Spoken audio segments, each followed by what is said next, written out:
పరలోకమందు మీ కొరకు ఉంచబడిన నిరీక్షణను బట్టి క్రీస్తు యేసునందు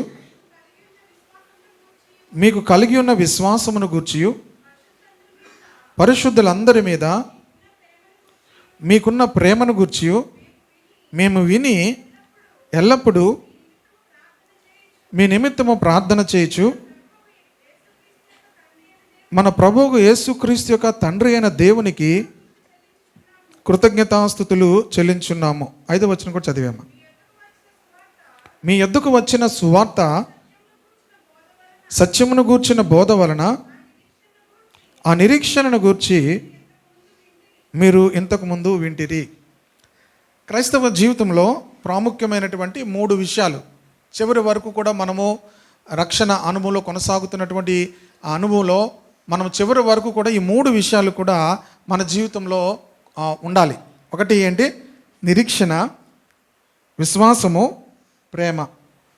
ఈ 3 మనం ఎలా చెప్తాము? విశ్వాసము, నిరీక్షణ, ప్రేమ అని మనం చెప్తాం. పౌలు వేరొక దగ్గర కూడా విశ్వాసము, నిరీక్షణ, ప్రేమ ఈ 3 నిలుచును, దీనిలో శ్రేష్టమైనది ప్రేమ అన్నాడు. ఎక్కడ చెప్పాడు? కొరింథీ పత్రికలో చెప్పాడు. Very good. కనుక ప్రియదేవుని బిడ్డలారా, ఇక్కడ పౌలు ఈ కొలసీలకు ఈ ఉత్తరం రాస్తూ ఏమని చెప్తున్నాడంటే, పరలోకమందు మీ కొరకు ఉంచబడిన నిరీక్షణను బట్టి. కనుక క్రైస్తవ జీవితంలో మనకున్నటువంటి నిరీక్షణ ఏంటి తెలియకపోతే ఎక్కడైనా కూడా మనము ఇబ్బంది పడతాం. మధ్యలోకి వెళ్ళిన తర్వాత ఇబ్బంది పడతాం. అసలు మన నిరీక్షణ ఏంటి? మనకున్న నిరీక్షణ ఏంటి? పరలోకం. ఇప్పుడు మనం సాధారణంగా విశ్వాసం ఉంది అనుకుంటాం కదా. విశ్వాసం ఉంది కాదు. మీరు ఇక్కడ ఏమన్నాడు? మీ వద్దకు వచ్చిన 5వ వచనము, సువార్త సత్యమును గూర్చిన బోధ వలన ఆ నిరీక్షణను గురించి మీరు ఇంతకుముందు వింటిరి. మొదట ఏ వ్యక్తికైనా కూడా నిరీక్షణ అనేది రావాలి. ప్రభువును విశ్వసించక మునుపు ఏమి రావాలంటే నిరీక్షణ అనేది రావాలి. సాధారణంగా నిరీక్షణ అనగానే మనకి ఇది బాగవుతుంది, లేకపోతే అది స్వస్థత అవుతుంది, మీకు ఆశీర్వాదం వస్తుంది, మీకు ఉద్యోగం వస్తుంది, ఇవన్నీ నిరీక్షణలు కాదు. అవన్నీ నిరీక్షణలు కాదు. ఏంటి నిరీక్షణ? సువార్తలోనే ఆ నిరీక్షణ గురించి చెప్తున్నాడు. అప్పుడు అపోస్తలులు వారు మంచి నిరీక్షణతో విశ్వాసంలోనికి ప్రజలు నడిపించేవారు. గనుకనే వారు చివరి వరకు కూడా ప్రభు కోసం ఏమయ్యారు? నిలవబడ్డారు. చివరి వరకు కూడా ప్రభు కోసం వాళ్ళు నిలవబడ్డారు. ఎందుకంటే వాళ్ళు నిరీక్షణ ఏంటో వాళ్ళకి తెలుసు.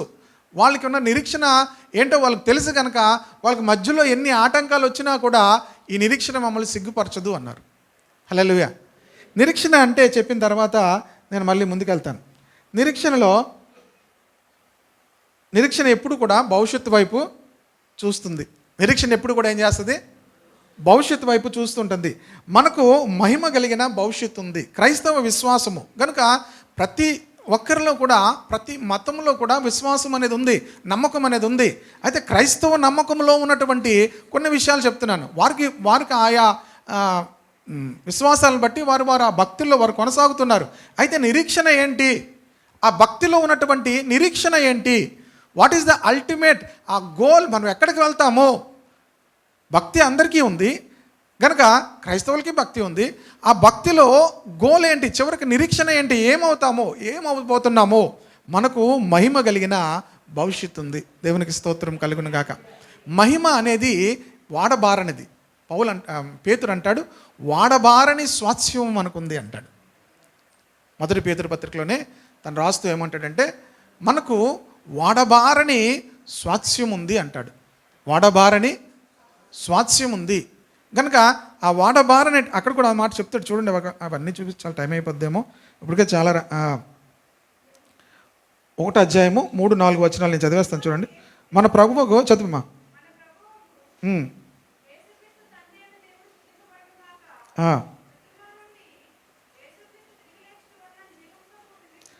జీవముతో కూడిన నిరీక్షణ మనకు కలుగునట్లు, అనగా అక్షయమైనదియు నిర్మలమైనదియు వాడబారనదియునైనా. చూడండి, మనకు ఒక స్వాస్థ్యం ఉంది. అది ఎలాంటిదంటే అక్షయమైనది అనగా పాడవనది, నశింపనిది. రెండవది నిర్మలమైనది. మూడవది వాడబారని స్వాస్యం ఉంది. సో వాళ్ళకు, అపోస్తలులకు వాళ్ళకు తెలుసు, వాళ్ళకు ఒక నిరీక్షణతో వాళ్ళు ఉన్నారు. వారు ఒక నిరీక్షణతోనే వారికి సువార్తను ప్రకటించేవారు. ఇప్పుడున్నటువంటి క్రైస్తవ్యంలో నిరీక్షణ డిఫరెంట్ సంథింగ్. ఆ నిరీక్షణ ఏంటంటే అది మనకు దొరకకపోయేసరికి మనం విశ్వాసం విడిచిపెడతాం. అది మనకు దొరకకపోయేసరికి మనము దేవుని విడిచిపెట్టే పరిస్థితికి వస్తుంది. అది మనం దొరకకపోయేసరికి మనం మందిరాన్ని కూడా విడిచిపెట్టే పరిస్థితి వస్తుంది. ఎందుకంటే ప్రియ దేవుని బిడ్డలారా, మనము ఈ భౌతిక సంబంధమైన నిరీక్షణలతో, అంటే యాక్చువల్గా బైబిల్ చెప్పనటువంటి నిరీక్షణలతో వాళ్ళు ఉన్నారు. చాలామంది మేము స్టార్టింగ్లో సువార్త చెప్తున్నప్పుడు యారాడ్ అనే ప్రాంతానికి వెళ్ళాం. ఇప్పుడు చాలా పెద్దది అయిపోయింది యారాడ. కానీ అప్పుడు యారాడ ఏం లేదు. యారాడ్లో జస్ట్ చిన్న చిన్న ఇళ్ళే ఉండేవి. అప్పుడు సువార్త చెప్పడానికి వెళ్ళాం. అక్కడ సువార్త చెప్తుంటే ఆ సువార్తలో నాకు ఏం తెలియదు ఏం చెప్పాలో. ఒక ఆయన చెప్పాడు, నీకు సైకిల్ కావాలంటే యేసుని నమ్ము, నీకు ఇల్లు కావాలంటే యేసుని నమ్ము అనేవాడు. మేము వెనకాల నమ్మండి ఆ పక్కెళ్ళి మేము కూడా అలాగే చెప్పేవాళ్ళం. నీకు బాగోవాలంటే యేసుని. తర్వాత ఇప్పుడు ఆలోచన, సైకిల్ కావాలంటే యేసుని నమ్మడం ఏంటి అసలు? ఏంటిది? ఎవరు చెప్పారు? నీకు ఇల్లు కావాలంటే యేసుని నమ్ము, పెళ్ళి కావాలంటే యేసుని నమ్ము, ఎవరు చెప్పారు? అది అలాగే వెళ్ళిపోతుంది అంతే. అందరూ మేమే పులో అతనే అంటుంటే మేము వెనకాతలు అనేస్తున్నాం. కానీ అది గాస్పుల్ కాదు, అది గాస్పుల్ కాదు. ఇప్పుడు ఆలోచిస్తారు రే అంతే అసహ్యంగా చెప్పేస్తాం అలాగా. ప్రియ దేవుని బిడ్డలారా, మనకు మహిమ కలిగిన భవిష్యత్తు ఉంది. దేవునికి స్తోత్రం కలుగును గాక. భవిష్యత్తు అనేటువంటి మాట పేతురు చాలాసార్లు రాశాడు. పేతురు అపోస్తల కార్యాలు మొట్టమొదటి మాటలోనే అంటాడు, దేవుని భవిష్యత్ జ్ఞానమును అనుసరించి అంటాడు. కనుక భవిష్యత్ జ్ఞానము మనందరికీ కూడా గొప్ప భవిష్యత్తు ఉంది. ప్రైజ్ ద లార్డ్, హల్లెలూయా. సాధారణంగా మనం దేని గురించి భయపడతాం? మనం అందరం కూడా దేని గురించి భయపడతారు? కొంతమంది ఏమంటారు, నేను చచ్చిపోతే నువ్వు ఎలాగుంటావురా? ఏమంటారు? నేను చచ్చిపోతే నువ్వు ఎలా బతుకుతావోరా, నువ్వు ఎలాగుంటావోరా? మన భవిష్యత్తు దేవుని చేతుల్లో ఉంది. దేవునికి స్తోత్రం కలుగును గాక. హల్లెలూయా. దేవుడు మన భవిష్యత్తు, మనకు we have a great hope. మన భవిష్యత్తును దేవుడు ఆల్రెడీ నిర్ణయించాడు. మనకు నిత్య జీవం ఉంది. ప్రభుతో కూడా మనం యుగ యుగములు కూడా ఉండబోతున్నాం. హల్లెలూయా. మన భవిష్యత్తు మనం ఇక్కడ ఎలాగుంటామో అనుకుంటాం. మనం we have a great hope. దేవుడు మనకు గొప్ప భవిష్యత్తును ఉంచాడు. ఎఫెసీ పత్రిక 1:17 కూడా చూద్దాం. మీరు ఒకవేళ చూడకపోతే అలా చూడండి. నేను వీలైతే నెక్స్ట్ టైం ఇలాగే ఇలా ట్యాబ్లో పెట్టి మీకు చూపిస్తాను అలాగా. మరియు మీ మనోనేత్రములు వెలిగింపబడినందున ఆయన మిమ్మల్ని పిలిచిన పిలుపు వలనైనా నిరీక్షణ ఎట్టుదో పరిశుద్ధులలో ఆయన స్వాస్యం యొక్క పౌలు ఇక్కడ ఒక ప్రార్థన చేస్తున్నాడు. మీ యొక్క మనోనేత్రాలు వెలిగించబడాలి, మీకు ఒక జ్ఞానమును ప్రత్యక్షత రావాలని ప్రార్థన చేస్తున్నాడు. ఎందుకంటే మీ నిరీక్షణ ఎట్టుదో మీరు తెలుసుకోవాలి. You should know what is the hope. నువ్వు ఎలాంటి పిలుపుతో పిలువబడ్డావో ఆ పిలుపు వల్ల నిరీక్షణ ఎట్టుతో నీకు తెలియాలి. మీరు జస్ట్ నిరీక్షణ లేని వారు వలే మీరున్నారు. పౌలు అంటాడు ఒక చోట, నిరీక్షణ లేని వారు వలే మీరు దుఃఖపడద్దు అంటాడు. ఎక్కడ చెప్పండి? అలా కాదు. మీరు ఎక్కడ వింటారు ఈ మాట? తెస్సలోనికలో వినరు. ఎక్కడ వింటారు? చనిపోయినప్పుడు వింటారు. అప్పుడు దాకా మనం దాన్ని చూడం. ప్రియ దేవుని బిడ్డలారా, అక్కడ చనిపోయినప్పుడు ఏం చెప్తారంటే దుఃఖపడుతున్న వాళ్ళ దగ్గరికి వెళ్ళి చెప్తుంటారనమాట, నిరీక్షణ లేని వారు వలే మీరు. యాక్చువల్గా పౌలు అక్కడ చనిపోయిన వాళ్ళకి రాయలేదు, బతుకున్న వాళ్ళకే రాశాడు ఆ ఉత్తరం. ఆ ఉత్తరం ఎవరికి రాశాడు? సో మనము నిరీక్షణ లేని వారు వలె దుఃఖపడకూడదు. దేని విషయంలో కూడా we have a great hope. మనకు ఒక నిరీక్షణ ఉంది. మనకు పరిశుద్ధులలో ఏముందట? గొప్ప స్వాస్యం ఉంది. ఆ స్వాస్యం యొక్క మహిమైశ్వర్యం ఎట్టుదో మీరు తెలుసుకోవాలి. తెలుసుకోకపోతే మనం అందరినీ చూసి వాళ్ళ మీద అసూయపడతాం. యాక్చువల్గా అసలు మనల్ని చూసి అందరూ అసూయపడాలి. హల్లెలూయా. మోషే ఏమంటాడు తెలుసా? మోషే ఆ యొక్క ఏ పర్వతం ఎక్కుతాడు? సీనాయి పర్వతం కాదు, తర్వాత వేరే పర్వతం ఎక్కిస్తారు కదా ప్రభు. ఆ పర్వతం మీదకి ఎక్కి కనాను దేశం అంతా చూపించేసి మోషేని తీసుకెళ్ళిపోతారు. సరే, ఆ పేరు గుర్తురాట్లేదు నోట్లకి. అమ్మా సరే, మీరు అది ఆ తర్వాత ద్వితీయోపదేశకాండం చివరిలో చూస్తూ ఉంటుంది. అక్కడ ఏమంటాడు తెలుసా? అమ్మా నెబో ద్వితీయోపదేశకాండంలో ఉంటుంది. ఆ చివరిలో ఏమంటాడు తెలుసా? ఓ ఇశ్రాయేలు, నీ భాగ్యం ఎంత గొప్పది అంటాడు. ఏమంటాడు? ఓ ఇశ్రాయేలు, నీ భాగ్యము ఎంత గొప్ప. పైకి ఎక్కి చూశాడండి ఆ కనాను దేశం అంతటిని. మోషే వెళ్ళట్లేదు, కానీ దేవుడు ఏం చేశాడంటే, మోషే ఇంతకాలం కూడా నడిపించాడు కదా, గనుక మోషేకి ఏం చేశాడంటే ఆ కనాను దేశాన్ని చూపించాడు అనమాట. చూడకుండా నువ్వు వచ్చే కొద్దు నువ్వు చూడు అని చెప్పి చూపిస్తే అవన్నీ చూస్తూ అంటాడు, ఓ ఇశ్రాయేలు, ఏమన్నాడు? నీ భాగ్యం ఎంత గొప్పది, యెహోవా రక్షించిన నిన్ను పోలిన వాడెవడు అంటాడు. హల్లెలూయా. మీరు ఎప్పుడైనా చెప్పండి, మీరు ఎప్పుడైనా మీ గురించి అలాగ అనుకున్నారా? వాళ్ళ భాగ్యం ఎంత గొప్పదండి. ఎవరి భాగ్యం గొప్పది? మనం ఎప్పుడైనా అలాగే అనుకుంటాం కదా, వాళ్ళ భాగ్యం ఎంత గొప్పదండి అనుకుంటా. అసలు మోషే అంటున్నాడు, నా భాగ్యం గొప్పదని కూడా అంటలేదు, వాళ్ళ వైపు చూస్తున్నాడు. ఇంతకాలం మోషేని మెంటలెక్కించారు, వీళ్ళందరూ పిచ్చెక్కించారు, మోషేను కోపం రప్పించారు. మోషే కోపంతో వాళ్ళ మీద కాని మాట అనేసాడు. అంతే మొత్తం మీద దేవుడు అన్నాడు, నువ్వు మోషే నువ్వు కానాను దేశంలోకి రాకూడదంటే, కానాను దేశం చూపించిన తర్వాత దేవుడు అన్నీ చూపిస్తుంటే అంటున్నాడు, ఓ ఇశ్రాయేలు, నీ భాగ్యం ఎంత గొప్పది, ఎంత గొప్పది నీ భాగ్యం. ప్రియ దేవుని బిడ్డలారా, డూ యు నో మీ భాగ్యం ఎంత గొప్పదో? పౌలు అందుకే అక్కడ ప్రార్థన చేస్తున్నాడు. ఏమనంటే, విశ్వాసుల యొక్క మనోనేత్రాలు వెలిగించబడి ఆ ప్రత్యక్షత వారికి రావాలని ఎఫెసీ పత్రికలో వారి కోసం ప్రార్థన చేస్తున్నాడు. మీకు ఆ ప్రత్యక్షత వస్తే మీరు ఇక దేని గురించి కూడా అసూయపడరు. ఎందుకంటే పరిశుద్ధులలో దేవుడు గొప్ప స్వాస్థ్యాన్ని మనకిచ్చాడు, మహిమైశ్వర్యముతో కూడినటువంటి స్వాస్థ్యాన్ని ఇచ్చాడు అని అన్నాడు. మిమ్మల్ని పిలిచిన పిలుపు వలనైనా నిరీక్షణ ఎట్టిదో మీరు తెలుసుకోవాలి. You should know that hope. ఎలాంటి హోప్ మనకుందో మనకు తెలియాలి, మనకి ఎలాంటి భవిష్యత్తు ఉందో మనకు తెలియాలి. మనం ఈ విశ్వాసంలో కొనసాగుతున్నాము, ఈ యొక్క మార్గంలో మనం వెళ్తున్నటువంటి మనకు ఎలాంటి గమ్యంలోనికి వెళ్ళబోతున్నాము. కనుక మనం వెంబడిస్తున్నది, ప్రియ దేవుని బిడ్డలారా, మనకు ఒక గమ్యం ఉంది, మనకు ఒక నిరీక్షణ ఉంది. నిరీక్షణ లేని ఇతరుల వల్లే మనం వెళ్ళట్లేదు. ఆ సువార్తలో మొట్టమొదటిగానే వారు నిరీక్షణ గురించి చెప్పారు. దేవునికి స్తోత్రం కలుగును గాక. అందుకే మీకు నీ ఎద్దుకు వచ్చినటువంటి సువార్త వలన ఆ నిరీక్షణ ఎట్టుతో మీరు విన్నారు. ఆ నిరీక్షణ మనకు తెలియాలి. నిరీక్షణ లేదనుకోండి, మనం ఏమవుతామంటే మధ్యలోకి వెళ్ళి ఆగిపోతాం. మనకు గొప్ప నిరీక్షణ దేవుడు ఇచ్చాడు. దేవునికి స్తోత్రం కలుగును గాక.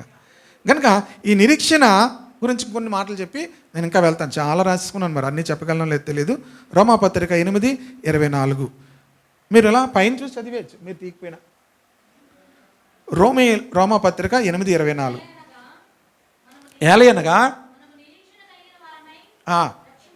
అందరూ నిరీక్షణ కలిగి రక్షించబడ్డారా, విశ్వాసంతో రక్షించబడ్డారా? ఇప్పుడు అనేస్తున్నారు అది చూసి కాపీ. మనం యాక్చువల్గా ఏమంటాం, కానీ ఇక్కడ పౌలు డిఫరెంట్గా మాట్లాడుతున్నాడు. ఏలయనగా మనం నిరీక్షణ గలవారమే రక్షించబడితిమి. హల్లెలూయా. మనం విశ్వాసం గలవారమే రక్షించబడతాము అనుకున్నాం కదా, కాదు, నిరీక్షణ గలవారమే రక్షింపబడితిమి. దేవునికి స్తోత్రం కలుగును గాక. ఉందా మీకు అందరికీ ఆ నిరీక్షణ? అంటే మనకు విశ్వాసం ఉంది అనుకుంటాం, విశ్వాసం దగ్గరికి కూడా వస్తాను, నెక్స్ట్ వెళ్తాను. కనుక నిరీక్షణ గలవారమే రక్షించబడితిమి. అపోస్తల కార్యములు మీరు అందరు తిరగేయకండి, అలా చూసి అలా చదివండి. 2:26 కావున నా హృదయము ఉల్లసించెను, నా నాలుక ఆనందించెను, నా శరీరము కూడా. నా శరీరము నిరీక్షణ కలిగి నిలకడగా ఉన్నది. నిరీక్షణ కలిగిన వారు వాళ్ళు నిలకడగా ఉంటారు. హల్లెలూయా. నిరీక్షణ కలిగిన వారు ఎలాగుంటారు? వాళ్ళ విశ్వాస జీవితంలో, వారి ఆత్మీయ జీవితంలో, వారి ప్రయాణంలో వాళ్ళు చాలా స్టేబుల్గా ఉంటారు. ఆమేన్. హల్లెలూయా. వాళ్ళు ఏమి షేక్ అవ్వరు, ఏ విషయంలో కూడా ఏమవ్వరు, షేక్ అవ్వరు. ఎందుకంటే నా శరీరము కూడా నిరీక్షణ కలిగి నిలకడగా ఉండును అంటాడు. నిరీక్షణ గలవారు ఎలాగుంటారట? నిలకడగా ఉంటారు. రోమన్స్ 12:12 నిరీక్షణ గలవారే సంతోషించుచు శ్రమయందు ఓర్పు గలవారే. కనుక నిరీక్షణ ఉన్న వారికి 3 లక్షణాలు ఉంటాయి. ఏంటంటే సంతోషిస్తారు. హల్లెలూయా. ఎలా ఉంటారు? సంతోషంగా ఉంటారు. మీ ఇంటి కింద లంకెల విందులు ఉన్నాయని మీకు తెలిసిపోయింది, మీరు ఎలా ఉంటారు చెప్పండి? మామూలు చెప్పండి, మామూలుగా. ఇప్పుడు సడన్గా స్పిరిచువల్ పీపుల్ అయిపోవద్దు. నాకు బంగారం వద్దండి, నాకేం వద్దండి, అలాంటి దొంగ మాటలు చెప్పద్దు. మీ ఇంటి కింద లంకెల బిందెలు ఉన్నాయి, మీరు ఎలాగుంటారు చెప్పండి? మీ ఒక్కరికి తెలిసిపోయింది ఆల్రెడీ, చూస్తారు. పోనీ మీరు పెట్టి ఓపెన్ చేసి ఇలా చూశారు. మొన్న ఎప్పుడు అలా ఓపెన్ చేస్తే పాములు వచ్చేటి అందులోంచి. పెట్టిలో ఏమో ఉంటాయి అనుకుని ఏదో పెట్టి దొరికి చూస్తే పాములు వచ్చాయంట, పాములు జర్లు. మీకు బంగారం ఉందని తెలియగానే మీరు గొప్ప ఆనందం అయిపోతారు కదా. ఇంకా అక్కడ నుంచి మీరు చూడండి, పక్కోళ్ళు ఎలాగున్నా, ఈ మిగతా వాళ్ళు ఎలాగున్నా, పక్కోళ్ళు ఇల్లు కట్టుకుంటున్నా, పక్కోళ్ళు ఏమవుతున్నా, మీకు ఏముంది మీకు? యేసుప్రభు వారు కూడా సువార్త చెప్తున్నప్పుడు అదే అన్నాడు. ఒకడు పొలములో దాచబడిన ధనము కనుగొని వాడు తనకు కలిగిందంతా అమ్మేసి వచ్చి ఆ పొలం కొనుక్కున్నాడట. హల్లెలూయా. ఏం కొనుక్కున్నాడు? చదివారు ఎప్పుడైనా? అది చూపించాలా? మత్తయి సువార్త 13వ అధ్యాయంలో ఉంటుంది. ఒకడు ఏం చేశాడంటే, ఒక పొలంలో దాచబడిన ధనం ఉందని తెలుసుకొని వాడు కొన్నదంతా కూడా అమ్మేసి వచ్చి ఆ పొలం కొనుక్కున్నాడట. అలా ఉంటుంది క్రైస్తవ జీవితం అంటే అంటున్నాడు అక్కడ. దేని గురించి చెప్పాడు అతను? ప్రభు క్రైస్తవ విశ్వాసం ఏంటో చెప్తున్నాడు. Praise the Lord. హల్లెలూయా. క్రైస్తవ విశ్వాసం ఎలాంటిది? పొలములో దాచబడిన ధనము వంటిది. చూసారు అది ఎక్కడైనా? 13వ అధ్యాయం 44వ వచనం. పరలోక రాజ్యము పొలములో దాచబడిన ధనమును పోలి ఉన్నది. పరలోక రాజ్యం ఎలాగుంది? పొలములో దాచబడిన ధనమును పోలి ఉన్నది. మీకు తెలుసా? మీరు దేంట్లోకి వచ్చారు? విశ్వాసంలోనికి. ఏ నిరీక్షణ ఉంది మనకు? పొలములో దాచబడిన ధనము. ఒక మనుష్యుడు దాన్ని కనుగొని దాచిపెట్టి అది దొరికిన సంతోషంతో వెళ్ళి తనకు కలిగినదంతా అమ్మి ఏం చేస్తాడు? ఆ పొలము కొనుక్కోవాలి, ఆ పొలములోనికి వెళ్ళాలి, ఆ పొలమును సంపాదించుకోవాలి, మిగతా అవన్నీ విడిచిపెట్టి దాన్ని అందుకోవాలి. దేవునికి స్తోత్రం కలుగును కాక.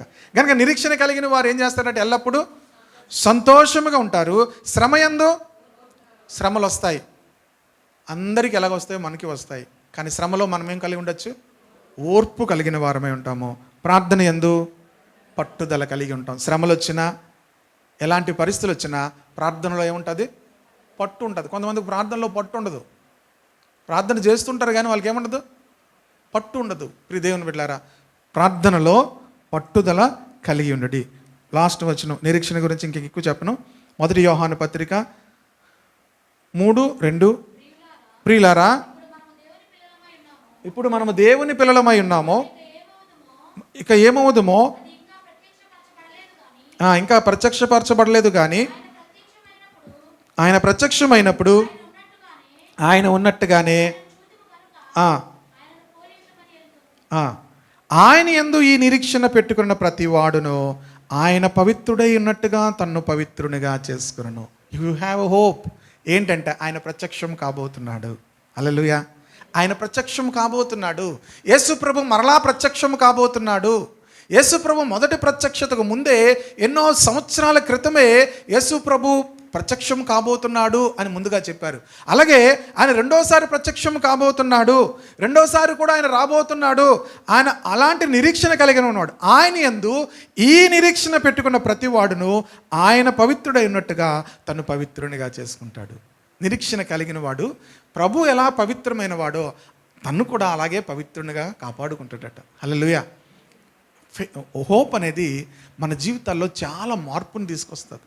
ఈ హోప్ లేదనుకోండి, ఆయన ప్రత్యక్షం కాబోతున్నాడు, ఆయన మరలా రాబోతున్నాడు అనే విషయం మీకు తెలిస్తే, ఆ విషయం గురించి ప్రతిరోజు మీరు ఆలోచిస్తే ఆయన ఎలా పవిత్రుడుగా ఉన్నాడో పవిత్రుడుగా మీరు కూడా ఉంటారు. ఈరోజు చాలామంది అపవిత్రతలోనికి, లేకపోతే మరలా లోకంలోనికి, మరలా పాపంలోకి జారిపోవడం గల కారణం ఏంటి? యేసుప్రభు మరలా ప్రత్యక్షం కాబోతున్నాడు. హల్లెలూయా. కారణం ఏంటంటే అది వారికి తెలియదు. అందుకన్నాడు యోహాన్ అంటున్నాడు, ఆయన యందు ఈ నిరీక్షణ పెట్టుకున్న ప్రతి వాడును. చూడండి, పౌలు నిరీక్షణ గురించి రాశాడు, పేతురు నిరీక్షణ గురించి రాశాడు, యోహాను నిరీక్షణ గురించి రాశారు. ప్రియ దేవుని బిడ్డలారా, ఈ నిరీక్షణ కలిగిన వాడు ఏం చేస్తాడంటే యేసు క్రీస్తు ఎలాగ పవిత్రుడో అలాగే పవిత్రుడిగా తాను కూడా కాపాడుకుంటాడు. Praise the lord. ఆయన పవిత్రుడై ఉన్నట్టుగా తాను ఏం చేస్తాడట?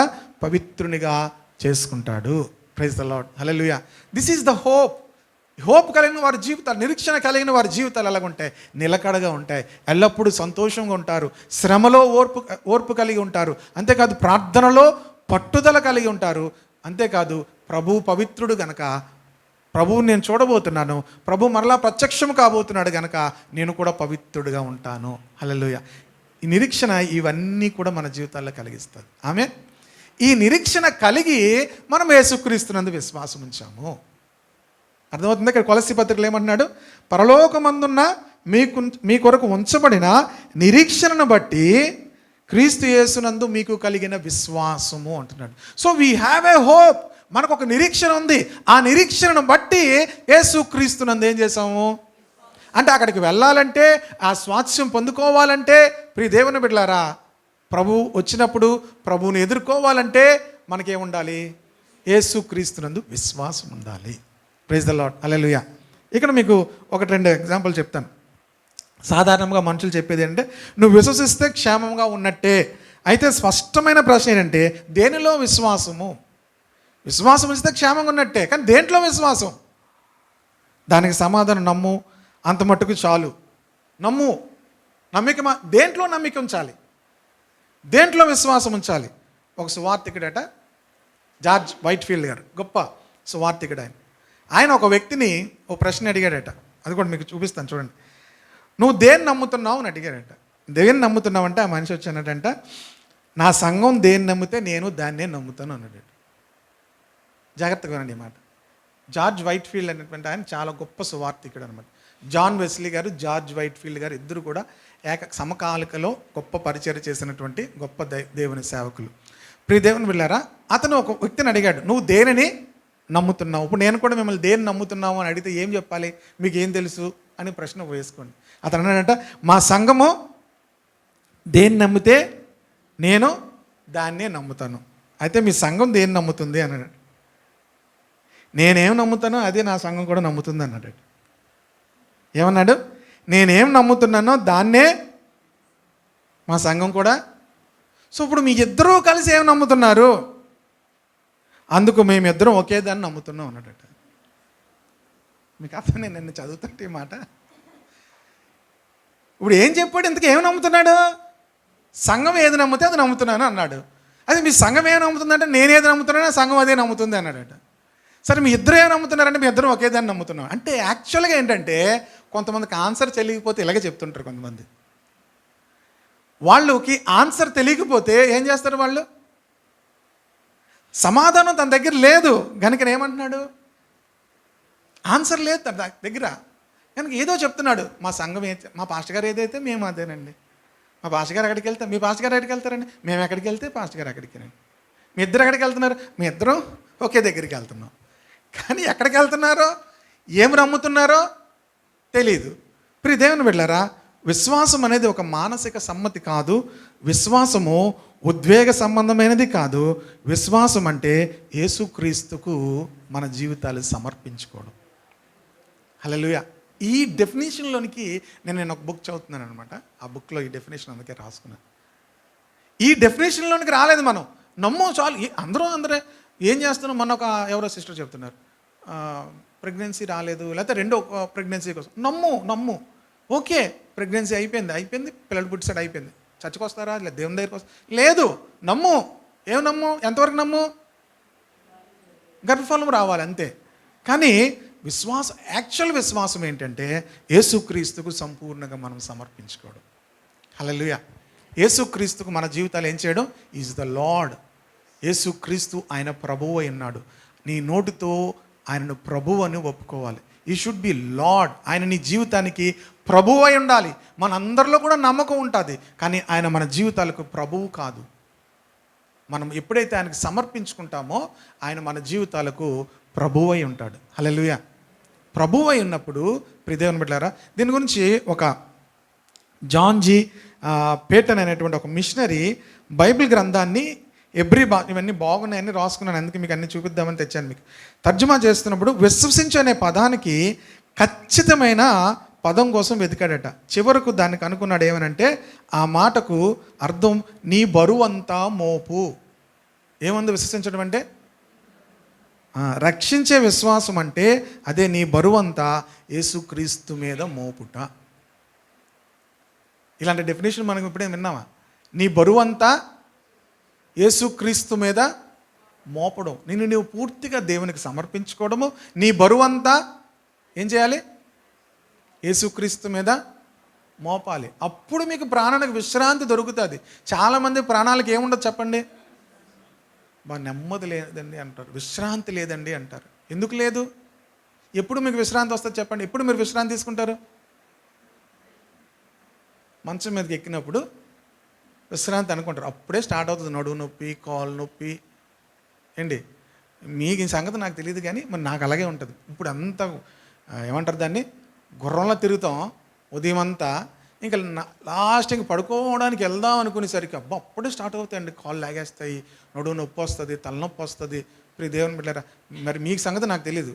మరి మానవులంగా మరి ఇంకో ఇద్దరిని చూసుకున్నాను నేను, ఇద్దరిని అయితే కరెక్టే అనుకో. ఇద్దరు ఎవరంటే పక్కన పాశ్రామ కూడా అప్పుడంతా తిరిగేస్తుంటుంది, ఎంతసేపు కిందకి మీదకి మీదకి కిందకి.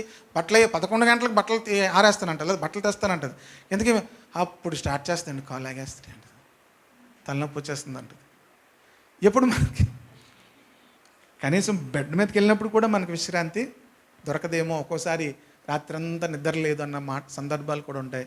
తలనొప్పి వచ్చింది, కాళ్ళు లాగేసే, నడువు నొప్పి వచ్చాయి. కానీ బైబిల్ చెప్తుంది, యేసుక్రీస్తునందు విశ్వాసం ఉంచినప్పుడు ప్రయాసపడి భారం మోసుకున్న సమస్త జనులారా నా ఎద్దుకు రండి, నేను మీకు ఏమిస్తాను? విశ్రాంతినిస్తాను. ప్రియ దేవుని బిడ్డలారా, ఎప్పుడు మనకు విశ్రాంతి దొరుకుతుందంటే మన భారం అంతా ఆయన మీద మోపాలి. హల్లెలూయా. మన భారాలన్నీ మన మీదే పెట్టుకొని, ఆ తలకాయ నొప్పులన్నీ పెట్టుకుని ఎంత పడుకున్నా నిద్ర వస్తుంది ఏంటి? తలనొప్పే వస్తుంది. పడుకుంటారు కానీ ఆ తలనొప్పి తగ్గదు. ఎందుకు? ఆ భారము అంత అలాగే ఉంది. ఎప్పుడు విశ్రాంతి దొరుకుతుంది? నీ భారం అంతా ఏం చేయాలి? యేసుక్రీస్తు మీద వేయాలి. అప్పుడు నీ ప్రాణంకి ఏం కలుగుతుంది? విశ్రాంతి కలుగుతుంది. ఇది మనం సువార్త చెప్తాం, కానీ సువార్త మనకు చెప్పుకోవాలి. ఇప్పుడు మనం ఏం చేస్తాం? సువార్త, ప్రయాసపడి భారం మోసుకునే సమస్త జనులారా నా యొద్దకు రండి. అప్పుడు అనాలి, అసలు అమ్మగారు నేను ఎప్పుడు చూడలేదండి మీరు విశ్రాంతిగా ఉండడం. మన పనులకే చెప్తున్నాం అనుకోండి, అమ్మగారు ఎప్పుడు చూడలేదండి మీ ముఖంలో ప్రశాంతత, మీరు ఏంటండి అలా చెప్తున్నారు? మీరు నమ్మండి సువార్తని. సువార్త ఎవరు నమ్మాలి? ఎవరైనా మన ముఖాల్లో విశ్రాంతి చూసారా? ఎవరైనా చూస్తే డెఫినెట్గా అడుగుతారు, బా మీరు ఎంత ప్రశాంతంగా ఉంటారండి, ఎంత కూల్గా ఉంటారండి అని ఎప్పుడైనా ఎవరైనా అడిగారా? ప్రియ దేవుని బిడ్డలారా, మనం భారమంతా ప్రభు మీద మోపితే ఆ విశ్రాంతి మనకు వస్తుంది. హల్లెలూయా. ప్రభువుకు మన జీవితాలు సంపూర్ణంగా సమర్పించుకున్నప్పుడు అది ఆ డివైన్ రెస్ట్ అనేది మనకు దొరుకుతుంది, ఆ డివైన్ పీస్ అనేది మనకు దొరుకుతుంది. మనం ప్రభు మీద పూర్తిగా ఆనుకోం. చెప్పాను కదా, ఒకసారి కారులో ఒక ఆయన ఎక్కించుకుంటే ఆ మూట మాత్రం దించట్లేదట ఆవిడ. ఆయన ఎందుకో చివరిలో దిగిపోయే ముందు చూస్తే, కారులో దిగిపోయే ముందు ఏమో మూట అంతా ఎందుకు ముంచుకున్నామంటే, అయ్యా నేను ఎక్కడమే మీకు దొండుగా, మళ్ళీ మూట ఎందుకండి మీకు బరువు అన్నదంట. మీరు నాకు లిఫ్ట్ ఇచ్చి ఇక్కడికి ఎక్కించుకోవడమే దండుగు అయ్యగారు, మరలా ఈ మూట కూడా మీకు భారం పెట్టడం ఎందుకు అమ్మా? నువ్వు ఎక్కినప్పుడు ఆ బరువు కూడా కార్యం వస్తుందమ్మా. నువ్వు కారు ఎక్కినప్పుడు ఏమవుతుంది? ఆ తట్ట ఆ బరువు కూడా ఎవరు మోస్తారు? కారే మోస్తుంది. అవునా అయ్యగారు, అయ్యో ఇంతసేపు నా బుర్ర మీద నా తట్ట ఎట్టుకొని, కొంతమంది చర్చి కూడా తట్టెట్టుకొనే వస్తారు, మరలా వెళ్ళేటప్పుడు తట్టు మోసుకొని వెళ్ళిపోతుంటారు. మనల్ని కానీ స్పిరిచువల్గా ఫోటో తీయగలిగే ఫొటోస్ కానీ వస్తే, ఫిజికల్గా కాదు, ఫిజికల్గా మంచి మంచి డ్రెస్సులు వేసుకుంటాం, మంచి మంచి టిప్ టాప్గా వెళ్తాం, కానీ స్పిరిచువల్గా మనల్ని ఒక ఇమాజినేషన్ చేసి ఫోటోలు తీస్తే ప్రతి ఒక్కరు బుర్రల మీద పెద్ద పెద్ద తెపాలలు, డేక్షాలు, ఏంటి బియ్యం మూటలు లాంటివి కనబడుతుంటాయి. ఏంటి నా బుర్ర మీద బియ్యం మూట ఉంది ఏంటి? నా బుర్ర మీద తట్ట ఉందేంటి? మీరు తట్ట వదలట్లేదు, మీ మూట వదలట్లేదు, అలాగే వస్తున్నారు. నన్ను చూచు వాడా అంటున్నారు, నన్ను పిలిచిన వాడా. ఆనొక పాడుతుంటే ఆనొక పాట పాడేస్తారు, నేను పాడుతుంటే నా పాట పాడేస్తున్నారు. మళ్ళీ చివరిలో తట్ట మాత్రం వదలట్లేదు. తట్ట అలాంటి కెమెరా ఏమైనా ఉంటే దేవునికి కనబడుతుంటుంది, మనకు కనబడదు. కానీ వీళ్ళు తట్ట మాత్రం వదలరు అనుకుంటాడు ఆయన. ఏం వదలరు? తట్ట మోసుకొనే వెళ్తారు. కారులో వెళ్ళండి, బస్సులో వెళ్ళండి, ఫ్లైట్లో వెళ్ళండి, బుర్రమది ఏముంటుంది? విశ్రాంతి లేదు, విశ్రాంతి లేదు. ప్రియదేవుని బిడ్డలారా, మన ప్రాణములకు విశ్రాంతి ఎప్పుడు దొరుకుతుందంటే ట్రూ ఫెయిత్. వాళ్ళు అంత విశ్రాంతిగా ఉండడానికి గల కారణం ఏంటంటే వాళ్ళు సరైనటువంటి విశ్వాసంలో వాళ్ళు ఉన్నారు. ప్రైజ్ ద లార్డ్, హల్లెలూయా. మన భారం అంతా కూడా యేసుక్రీస్తు మీద మోపాలి. మన జీవితం అంతా కూడా యేసుక్రీస్తుకు సమర్పించుకోవాలి. కనుక బ్యూటిఫుల్ డెఫినేషన్స్ ఆ రెండు కూడా. కనుక ఈ విశ్వాసం ఎలా కలుగుతుందంటే దేవుని వాక్యం వినుట ద్వారా విశ్వాసము కలుగుతుంది. అక్కడ మనం వినుట ద్వారా ఉంది, కొన్ని చోట్ల చదువుట ద్వారా, ధ్యానించుట ద్వారా విశ్వాసము కలుగుతుంది. విశ్వాసం అందరి జీవితాల్లో కలగకపోవడానికి గల కారణం ఏంటంటే విశ్వాసం, అందుకే చెప్పాను, అదొక ఇమాజినేషన్ కాదు, ఏదో అలా గుడ్డిగా నమ్మడం కాదు.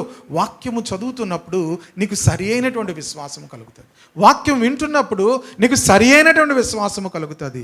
కనుక మన క్రైస్తవ జీవితాలు రక్షణాస్పదమైన విశ్వాసముతో ప్రారంభమవుతాయి. నిరీక్షణ ముందుగా మనకు కలుగుతుంది. నిరీక్షణ కలిగిన తర్వాత యేసుక్రీస్తునందు విశ్వాసం ఉంచడం ప్రారంభిస్తాం. అప్పుడు మనం ఏం అవుతామంటే మన రక్షణ సంపూర్ణమవుతుంది. ప్రైజ్ ద లార్డ్, హల్లెలూయా. ఇది ప్రారంభం మాత్రమే. తరువాత మనం విశ్వాసంలో నడుచుకోవడం నేర్చుకుంటాం. అందుకే పౌలు 2 కొరింథీ పత్రికలో ఏమంటాడంటే మనం వెలుచూపు వలన కాక విశ్వాసం వలన నడుచుకొనుచున్నాము అంటాడు. వెలుచూపు వలన కాక. కనుక క్రైస్తవ జీవితం ఏంటంటే ఇక తర్వాత నడుస్తున్న కొద్దీ ఇక వెలుచూపు వలన నడవం. దేంతో నడుస్తాము? విశ్వాసం వల్ల. ఇప్పుడు విశ్వాసం అంటే ఎక్కడి నుంచి చెప్పాను? వినుట వలన విశ్వాసము కలుగును. కనుక దేవుని వాక్యము ద్వారా మనం నడవడం ప్రారంభిస్తాం. దేవుని వాక్యమును నమ్మిక ఉంచి మనము పని చేస్తాము. విశ్వాసం వల్ల మనం ఏం చేస్తాం? పని చేయడం ప్రారంభిస్తాం. మనం చేసే ప్రతి పని కూడా విశ్వాసం ద్వారా చేయడం ప్రారంభిస్తాం. హల్లెలూయా. జనరల్గా అప్పుడు మనం అందరిలాగా ఆలోచించాం. సో మనము మన యొక్క జీవితంలో యేసుక్రీస్తునందు విశ్వాసముతో మనం పని చేయడం ప్రారంభిస్తాము. విశ్వాసమే ప్రార్థించేందుకు ఏమిస్తుందట? శక్తినిస్తుంది. విశ్వాసం ప్రార్థించడానికి ఏమిస్తుంది? చాలామంది ప్రార్థించడానికి ఆ యొక్క ఇన్స్పిరేషన్ లేకుండా ఉంటారు. ఎందుకంటే మనం సరైన విశ్వాసంలో లేకపోవడం. ప్రార్థిస్తే జరుగుతుందా? ప్రార్థన ఏం చేస్తుంది? ఒక ఆయన ప్రార్థనకు చింతకాయలు రాలవు అన్నాడు. ప్రార్థనకి ఏం రాలవట? చింతకాయలు రాలవు, కానీ ఆయన ఆకాశం నుంచి ఆజ్ఞ ఇస్తాడు. హల్లెలూయా. కృపా సత్యములు పంపిస్తాడు. ప్రార్థనకు చింతకాయలు ఏం రాలేవు. చింతకాయలు కావాలనుకుంటే వెళ్ళి కొనుక్కోవడమే. చింత చెట్టు కింద ఉంది, ప్రార్థన చేసి చింతకాయల కోసం కాదు మనం చేసేది. మనము ఆకాశం నుంచి ఆజ్ఞ కోసం ప్రార్థన చేస్తాం. హల్లెలూయా. చెప్పాలి అలాంటి మాట్లాడుతున్న వాళ్ళకి. మూర్ఖుడు అవును మూర్ఖత చెప్పున మాట్లాడద్దు అన్నాడు. ఎప్పుడు మనం మౌనంగా ఉండాలి. అలాగే మూర్ఖునికి మాట మనం చెప్పకపోతే వాడు జ్ఞాని అనుకుంటాడు, కనుక వాడి సమాధానం చెప్పని కూడా ఉంది. అర్థమైంది కదా? ఎప్పుడు చెప్పాలి, ఎప్పుడు చెప్పుకోకూడదో కూడా తెలియాలి. కనుక చివరికి విశ్వాసము సాతాను యొక్క బాణములన్నిటి నుంచి కూడా మనల్ని కాపాడుతుంది. ఎఫెసీ పత్రికలో 6:16 మనం చూస్తాం. 6 ఇంగ్లీష్లో అలాగ ఉంటుంది, మరి తెలుగులో మేబీ 18లో 17లో ఉంటుందేమో. విశ్వాసం డాలు పట్టుకొని అపవాది యొక్క అగ్ని బాణములన్నిటినీ కూడా ఏం చేయాలి? ఆర్పాలి. దేవునికి స్తోత్రం కలుగును గాక. హల్లెలూయా. ఇప్పుడు ఎన్ని అయ్యాయి? 2 అయ్యాయి. ఏంటి? విశ్వాసము, నిరీక్షణ, విశ్వాసము. స్పీడ్గా చెప్పేస్తాను, ఎందుకంటే టైం చాలదని ఎక్కడ ఆగకుండా మళ్ళీ వివరించుకోండి. ఎందుకు విశ్వాసం గురించి చాలాసార్లు చెప్తాం, నిరీక్షణ గురించి అందుకే కొంచెం ఎక్కువసేపు చెప్పాల్సి వచ్చింది. ఆ హోప్ అనేది మన జీవితాల్లో ఎంత అధికంగా ఉంటుందో విశ్వాసం అంత స్ట్రాంగ్గా ఉంటుంది. హల్లెలూయా. విశ్వాసముతో మనం ముందుకి వెళ్ళగలుగుతాము. కనుక నిరీక్షణ అనేది మన హృదయాల్లోనికి, దేవుని వాక్యం చదువుతున్నప్పుడు అది కూడా నిరీక్షణ అనేది మనలోనికి వస్తుంది. 3వది నిజమైనటువంటి రక్షణ. ఇప్పుడు నిరీక్షణ విశ్వాసంతో మనం ఏమో రక్షణ పొందాము. ఇప్పుడు 3వది ఏంటంటే ప్రేమ. అక్కడ ఏం రాశాడు పౌలు? పరిశుద్ధులందరి మీద మీకున్న ప్రేమ. నిజమైనటువంటి రక్షణకు ప్రేమ సాక్ష్యాధారము. హలో, నిజమైనటువంటి రక్షణకు సాక్ష్యం ఏంటి? అయ్యగారు నేను సాక్ష్యం చెప్తున్నా, ఒక 5 నిమిషాలు టైం ఎవరా? చెప్పమ్మా. ఏం చెప్తారు? ఏదో చెప్తారు. ఇక్కడ ఎన్ని చెప్పినా మీ రక్షణకు సాక్ష్యం ఏంటి? ప్రేమ. పరిశుద్ధులందరి మీద ఏం రావాలి? మీకున్న ప్రేమ. ఒకళ్ళ మీద కాదు, పరిశుద్ధులు అందరి మీద ఏమవ్వాలి? ఎందుకంటే రక్షింపబడిన వ్యక్తి ప్రధానముగా తనలో తాను చుట్టబడతాడు. రక్షించబడక మునుపు మనం ఎలా ఉంటాము? భూమి తన చుట్టూ తాను తిరుగుచు సూర్యుని చుట్టూ తిరిగినట్లుగా మన ఆలోచనలు, మన తలంపులన్నీ మన చుట్టే ఉంటాయి. సో వీఆర్ వెరీ సెల్ఫిష్గా ఉంటాం. పాస్టర్ గారు మీరంటే మీరు నేను అని ఏం లేదు. నీతివంతుడు లేడు, ఒక్కడును లేడు. అందరికీ అదే అప్లైకబుల్. ఓకేనా? రక్షించబడక మునుపు, రక్షించబడిన తర్వాత కూడా పాస్టర్ గారు మీకు తెలుసు కదండి, మరి ఎవరు నీతిమంతులు లేరు కదండి అంటే, ఇప్పుడు కాదు నాయన, బిఫోర్ క్రైస్ట్. కొంతమంది వచ్చి అలా చెప్తుంటారు నాతో, మీకు తెలుసు కదా పాస్టర్ గారు, మనం అందరం కూడా మరి బలహీనులే కదా. మనం కాదు నాయన. కొంతమంది ఏం చేసుకుంటారు, కొంతమంది కలుపుకుంటే వాళ్ళకి ధైర్యం. మనం కూడా అలాంటి వాళ్ళమే కదండి పాస్టర్ గారు, ఏదో చిన్న చిన్న మిస్టేక్స్ ఉంటాయి కదండి, మరి మనం చిన్న మిస్టేక్స్ చేస్తాం కదండి, చిన్న అబద్ధాలు ఆడుతాం కదండి. నేను మొన్న ప్రేయర్ చేసుకుంటుంటే నేను ఎప్పుడో ఒక చిన్న అబద్ధం ఆడాను అనమాట. అది పెద్ద విషయం కాదు, మీకు చెప్తే అంతేనా పాస్టర్ గారు, దానికే ఉందండి, పర్లేదు ఆడచ్చు అంటారు మీరు. అదేం పెద్ద పర్లేదండి అంటారు అనమాట. అది నేను జ్ఞాపకం చేసుకుని ప్రేయర్ చేసుకున్నాను, ఎందుకో జ్ఞాపకం వచ్చింది. అప్పుడు అనుకున్నాను, చిచ్చి గొప్ప అసహ్యం వేసింది అనమాట. నేనే అలా మాట్లాడినా, పెద్ద ఫోజు కొట్టేస్తాం వాక్యం చెప్తున్నప్పుడు, నేనే అలాగ అన్నానా అనుకున్నాను. ప్రభా క్షమించు ప్రభా అలాగ అన్నానా. నాకు ఇంకొక గుర్తొచ్చింది ఏంటి తెలుసా, ఇప్పుడు సాతాను వెళ్ళి ఏటిని పెద్ద కొడుకు అని చెప్తున్నావు, అటు చూసి ఎలాంటి అబద్ధాలు ఆడుతున్నాడో, అది చూసి ఎంత అబద్ధాలు ఆడుతున్నాడో, ఎంత అవమానం ఉంటుంది కదా. సాతానట అబద్ధమునకు జనకుడు. అబద్ధమునకు ఏంటి? జనకుడు. నాకు అది చాలా రోజుల క్రితం ఎందుకు గుర్తొచ్చిందో తెలియదు, కానీ నాకు చాలా ఒక రకమైన అసహ్యం వచ్చింది. వెంటనే ఈ విషయం జ్ఞాపకం వచ్చింది. సాతానుడు వెళ్ళి నువ్వు మీ అబ్బాయి అంటావు, మీ కొడుకు అంటావు, అదంటావు ఇదంటావు, చూడు ఎలాంటి అబద్ధాలు ఆడుతాడు చూడు. ఇప్పుడు చెప్పండి, మీ అందరి గురించి సాతాను ఏమని ఉంటాడు? మనందరి గురించి నేను మిమ్మల్ని కూడా కలుపుకుంటాను, మీతో కలుపుకుంటాను. మనల్ని అందరికి మనం వేస్తున్నాము పో సాతాను అంటుంటాం కదా. కొట్టేసినట్టే వెళ్తుంటాం మీదకి, డైరెక్ట్గా కనబడితే గో బ్యాక్. కనబడ్డ కనుక మనం ఏం చేస్తుంటాం, చాలా హుషారుగా అంటుంటాం. ఇప్పుడు సాతానుడు దేవుని దగ్గర మనల గురించి ఎంత చులకనగా మాట్లాడి ఉండొచ్చు. నీ కొడుకు అంటావు, పరిశుద్ధుడు అంటావు, ఎన్ని అబద్ధాలు ఆడతాడో, ఎన్ని అబద్ధాలు ఆడతారో. అది ఎంత షేమ్ కదా. ఐ ఫెల్ట్ వెరీ గిల్ట్ అనమాట. చాలా ప్రభా నన్ను క్షమించు, ఇలాగ ఆలోచించలేదు ప్రభా అని చెప్పి ప్రభుని క్షమించమని అడిగాను. కనుక మనము వెరీ సెల్ఫిష్గా ఉంటాం రక్షణ పొందక మునుపు. ఇవన్నీ కూడా మన జీవితాల నుంచి రక్షించబడిన తరువాత పరిశుద్ధాత్మ దేవుడు వాటన్నిటిని మన నుంచి దూరం చేస్తాడు. Praise the Lord. హల్లెలూయా. అప్పుడు ప్రజలందరినీ కూడా మనం ప్రేమించగలుగుతాం. హల్లెలూయా. ప్రజలందరినీ ప్రేమిస్తున్నారంటే అది దేవుడు వారిని మార్చివేసి వారికి నిత్య జీవము అనుగ్రహించాడన్న దానికి రుజువు. ఎంతమందిని ప్రేమించాలి? ప్రజలందరినీ కూడా ప్రేమించాలి. సో మనం క్రీస్తులో ఎదుగుతున్న కొద్దీ మనలో ప్రేమ అనేది పెరగాలి. అందరి మీద ఏమవ్వాలి?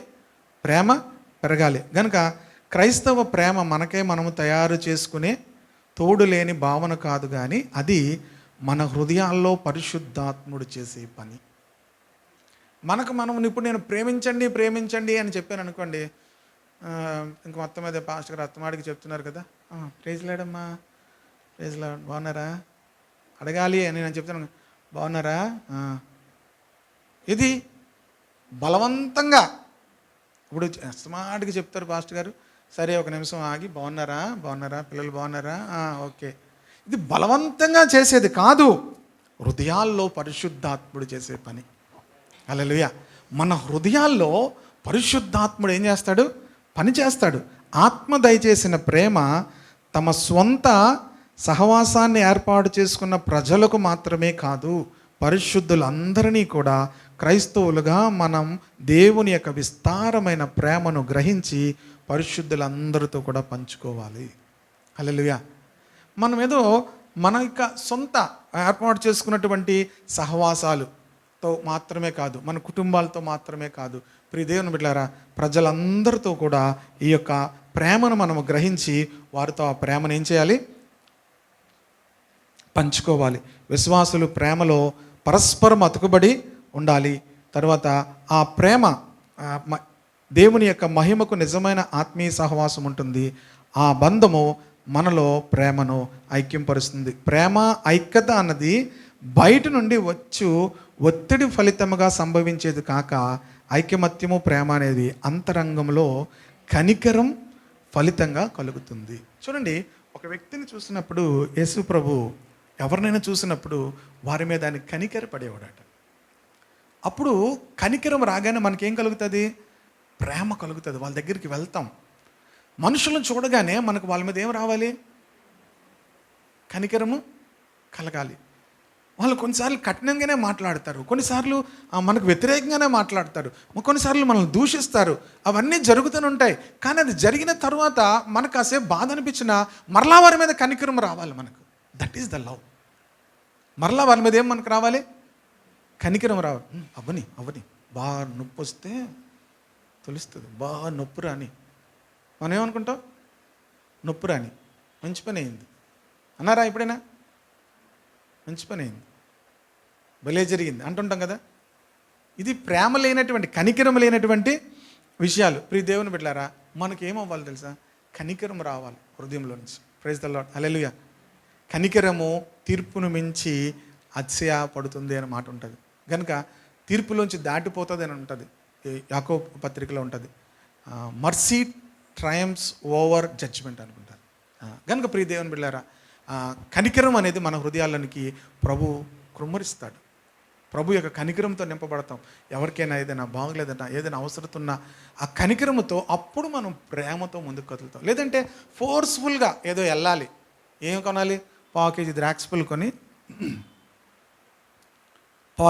పళ్ళు కొనేసి ఇచ్చేసి, మేము పళ్ళు ఇచ్చామండి. దేంతో ఇచ్చారు? ఎందుకు ఇచ్చారు? This is not love. అంట్లో మర్సీ ఏమీ లేదు, కనికరము ఏమీ లేదు, ప్రేమ ఏమీ లేదు. పాస్టర్ గారు అడుగుతారు ఇల్లామా లేదా కనుక ఎన్ని ద్రాక్షపళ్ళు? పావు కిలో ద్రాక్షపళ్ళు కొనేసి వెళ్ళి ఇచ్చేసి ప్రార్థన చేసి వచ్చేసి కాదు, కనికరముతో. If we move with compassion, miracles will happen. కనికరముతో మనం కదిలితే దేవుడు గొప్ప కార్యాలు చేస్తాడు. ఆ కనికరం ఎలా వస్తుందంటే, పరిశుద్ధాత్మ నీలో పనిచేస్తున్నాడు అనడానికి ఒక సైన్ ఏంటంటే, పరిశుద్ధాత్మ నీలో కనికరముతో నేను నింపుతాడు. హల్లెలూయా. ఆ కనికరం మనలోకి వస్తుంది. బాగులేదు వాళ్ళకి, లేకపోతే వాళ్ళు ఏదో అవసరతలో ఉన్నారు, లేకపోతే వాళ్ళు ఇబ్బంది పడుతున్నారు, మనం విన్నప్పుడు కనికరంతో వెళ్ళి ప్రార్థించాలి. లవ్, ఆ ప్రేమ అనేది మన హృదయాల్లోనికి మనల్ని బలవంతం చేస్తుంది. పౌలు అంటాడు, ఆ ప్రేమ మమ్మల్ని ఏం చేస్తుంది? బలవంతం చేస్తుంది. ఎందుకు మీ దగ్గరికి నేను వస్తున్నాను, ఎందుకు మీ గురించి మాట్లాడుతున్నాను, ఎందుకు మీ గురించి నేను సువార్త చెప్తున్నాను, ఇవన్నీ అన్నీ చెప్తూ ఏమంటాడంటే, దేవుని ప్రేమ మమ్మల్ని ఏం చేస్తుంది? బలవంతం చేస్తుంది. నేను బలవంతం చేయడం కాదు, మనుషులు బలవంతం చేయడం కాదు. ప్రియ దేవుని బిడ్డలారా, దేవుని ప్రేమ మనల్ని ఏం చేయాలి? బలవంతం చేయాలి. అది ఎవరి మీద? సమస్త పరిశుద్ధులందరి మీద ఉండాలి. మన డాక్టరీని కాదండి, మనోళ్ళు కాదు, వీళ్ళు ఇది ఏది డిఫరెంట్ డినామినేషన్స్ ఉన్నాయి. వారు హెబ్రోన్, వారు పెంటెకోస్ట్, వారు టీపీఎం, వాళ్ళు లోథరన్, వాళ్ళు ఇంకెవరు బాప్టిస్ట్, ఇంకా తర్వాత ఇంకా అలా నెక్స్ట్ లెవెల్కి వస్తే మనం దేంట్లోకి వస్తాం? సేమ్ అలాంటివే ఇంకోటి ఉంటుంది. చెప్పండి అదేంటి?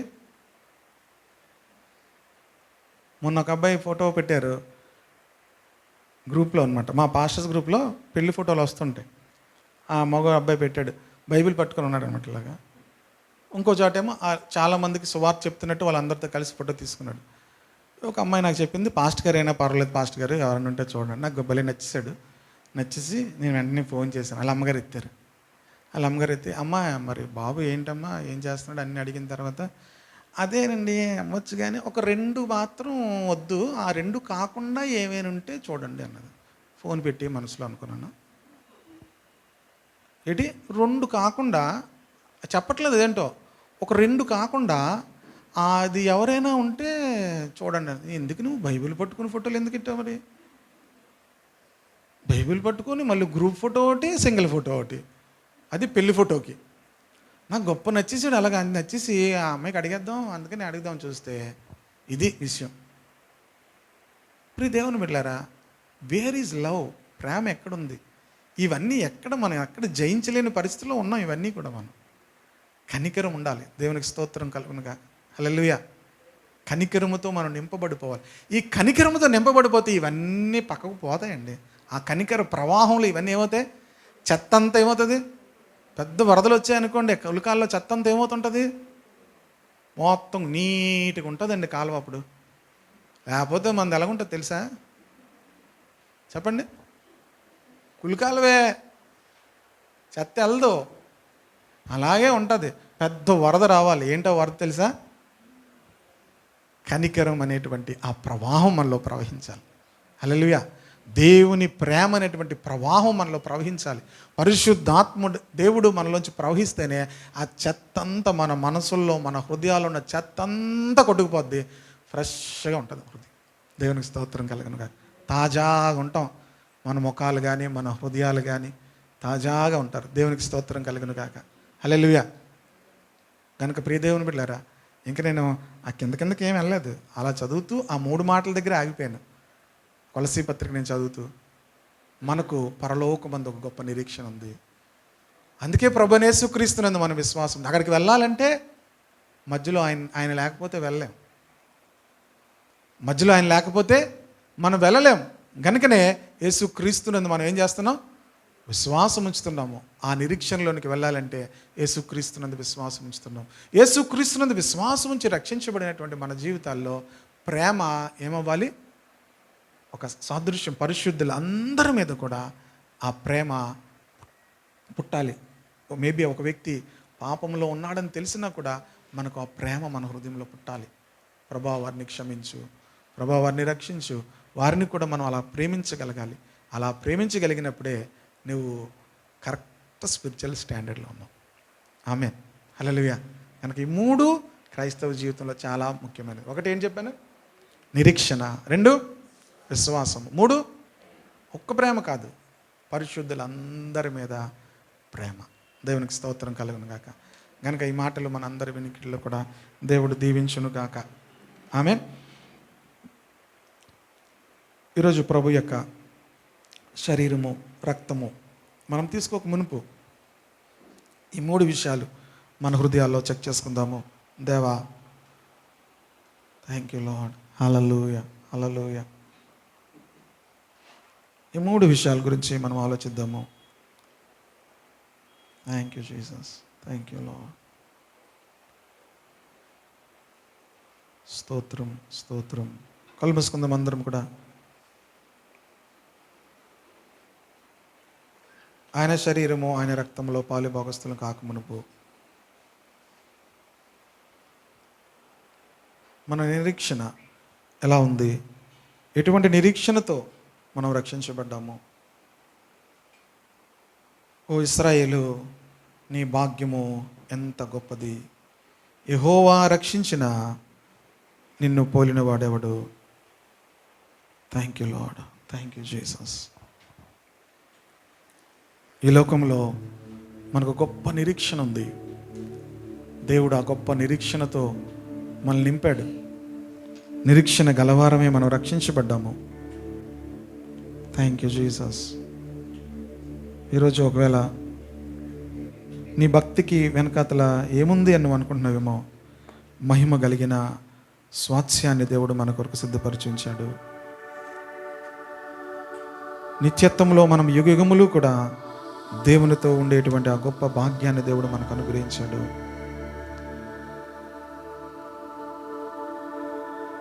Thank you Jesus, thank you Jesus, thank you lord.